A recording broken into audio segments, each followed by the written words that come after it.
que tu racontes, un podcast FLE. Épisode 4, j'ai peur de me faire manger par mes élèves.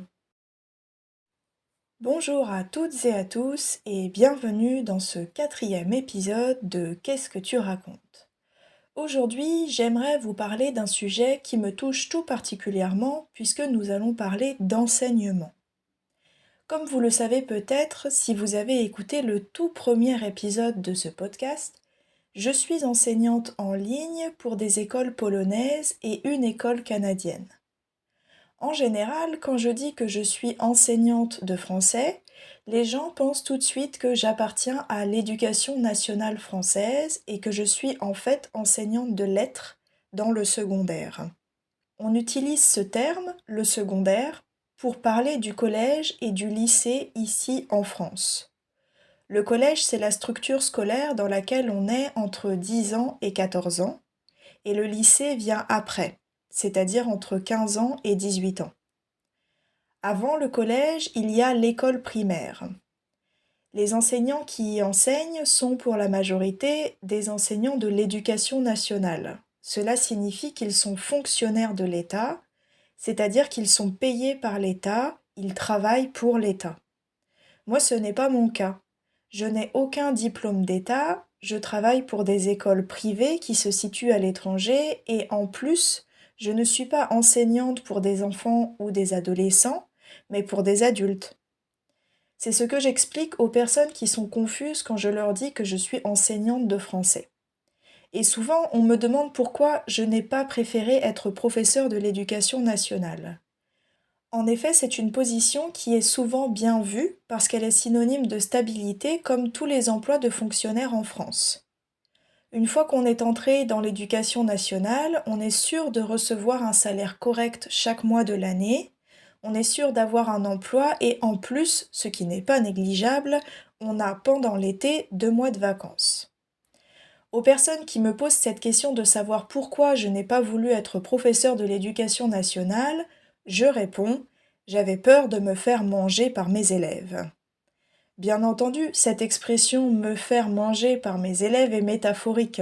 Je n'avais pas vraiment peur que les élèves de mes classes me mangent, vous vous en doutez. Ce dont j'avais peur, c'est d'avoir en face de moi des élèves difficiles à gérer avec des comportements agités et de ne pas avoir l'autorité nécessaire. Pourtant, au départ, j'avais bien l'intention de devenir professeur de l'éducation nationale. J'ai voulu faire un master d'enseignement qui me permettrait de passer le concours pour devenir professeur de l'éducation nationale dans le secondaire. C'est pendant mes 3 années de licence que j'ai commencé à beaucoup réfléchir et à douter de cette volonté. Tout ce que j'entendais sur cette profession dans les médias était négatif et cela m'a fait beaucoup penser. C'est après une année passée à tergiverser que j'ai décidé de ne pas passer ce concours. Tergiverser, voilà un mot assez drôle, n'est-ce pas? Il signifie tout simplement hésiter beaucoup, réfléchir beaucoup et pendant un long moment. Suite à toutes ces tergiversations, j'ai finalement pris la décision de me diriger vers un autre master qui me destinait à devenir professeur de français comme langue étrangère, ce que je fais aujourd'hui. Dans la deuxième partie du podcast, je vais vous parler d'un article que j'ai lu il y a peu de temps sur ce sujet et qui fait que je ne regrette absolument pas cette décision.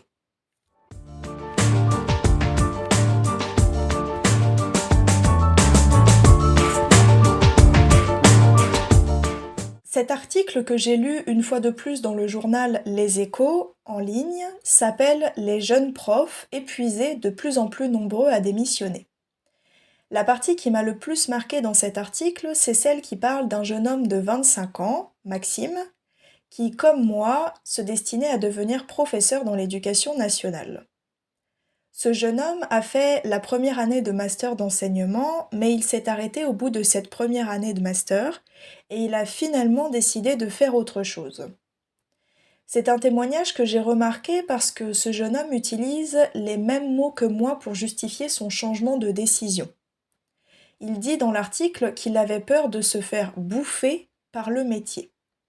Je dis qu'il utilise les mêmes mots que moi parce que bouffer est en fait un synonyme de manger. C'est ça qui était intéressant dans cet article. Il nous donne accès à des témoignages ou à des narrations d'expériences de profs qui ont décidé de démissionner après quelques mois ou quelques années d'enseignement. Le témoignage qui m'a le plus impressionné, c'est celui d'une jeune femme, nommée Solange dans l'article, qui après 2 semaines d'enseignement seulement s'est arrêtée de travailler pour raison médicale parce qu'elle faisait un burn-out. Ça m'a un peu choquée et permis de réaliser à quel point la situation peut être grave et à quel point certains profs peuvent être en détresse. Vous comprenez le mot détresse? Se sentir en détresse, ça signifie se sentir abandonné, impuissant et même en danger dans une situation que nous subissons. L'article donne aussi les raisons pour lesquelles ces professeurs se sentent aussi mal et vont, pour une certaine partie d'entre eux, jusqu'à démissionner. Parmi ces raisons, il y a par exemple la sensation de ne plus être professeur pour enseigner une discipline, mais de faire ce métier pour faire la police ou éduquer les enfants. Ces professeurs ont la sensation d'être là plus pour contrôler les élèves et leur comportement parfois difficile que pour leur transmettre un savoir. Si vous vous rappelez bien, c'est précisément ce qui me faisait peur dans cette profession. Cependant, ce n'est pas la seule raison pour laquelle les professeurs ne se sentent pas bien dans leur métier. L'article montre aussi que les missions des professeurs sont de plus en plus larges. On leur demande par exemple de faire de plus en plus d'administratifs. Ils ont de plus en plus de réunions, etc. Mais on ne leur donne pas plus de temps ni plus d'argent pour accomplir toutes ces missions qui se multiplient. L'impression générale est qu'on attend beaucoup de ces professeurs qui enseignent à nos enfants, mais qu'on ne leur donne pas les moyens de tout faire. Et comme le métier de professeur est un métier de vocation, la désillusion est d'autant plus grande. Dans cette dernière phrase, j'ai utilisé 2 mots qui sont peut-être un peu complexes pour vous. Le premier mot, c'est le mot vocation.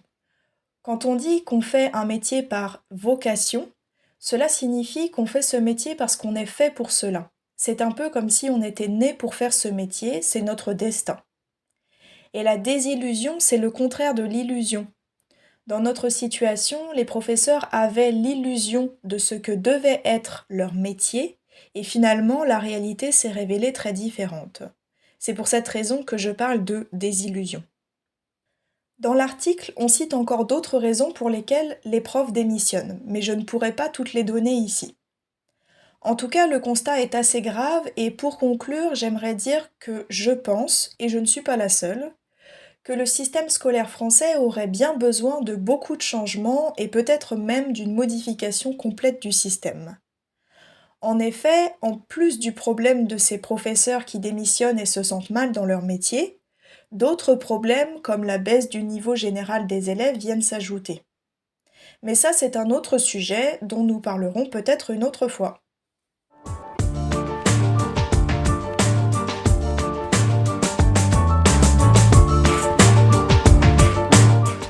C'est le moment de revoir ensemble le vocabulaire de cet épisode. Nous allons commencer par faire un point sur les mots et expressions en rapport avec le thème de l'enseignement. Le système scolaire en France est divisé en 2 parties.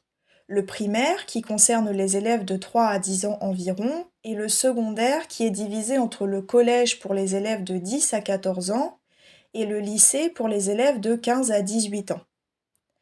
La majorité des enseignants qui travaillent à l'école, au collège et au lycée en France font partie de l'éducation nationale, ce qui signifie qu'ils sont fonctionnaires, ils travaillent pour l'État. Concernant les autres termes que nous avons croisés dans cet épisode, nous allons commencer avec le verbe tergiverser, qui signifie hésiter, réfléchir pendant un long moment. Le verbe bouffer est un verbe vulgaire et familier qui signifie manger. J'ai également dit que j'étais choquée de voir à quel point certains enseignants étaient en détresse. Cela signifie qu'ils ont un fort sentiment d'impuissance, de dépression et de danger. Faire un métier de vocation signifie faire un métier pour lequel on a le sentiment d'être fait, une profession qui nous correspond parfaitement. Enfin, la désillusion est le sentiment qui vient après l'illusion, lorsque l'on se rend compte que ce qu'on croyait est complètement différent de la réalité. Voilà, qu'est-ce que tu racontes, c'est terminé pour aujourd'hui, mais j'aimerais beaucoup connaître votre opinion et votre témoignage concernant le thème d'aujourd'hui. Dites-moi comment ça se passe dans le pays où vous vivez. Est-ce que les professeurs de votre pays connaissent une situation similaire aux professeurs de l'éducation nationale en France? Écrivez-moi dans les commentaires, en français, évidemment.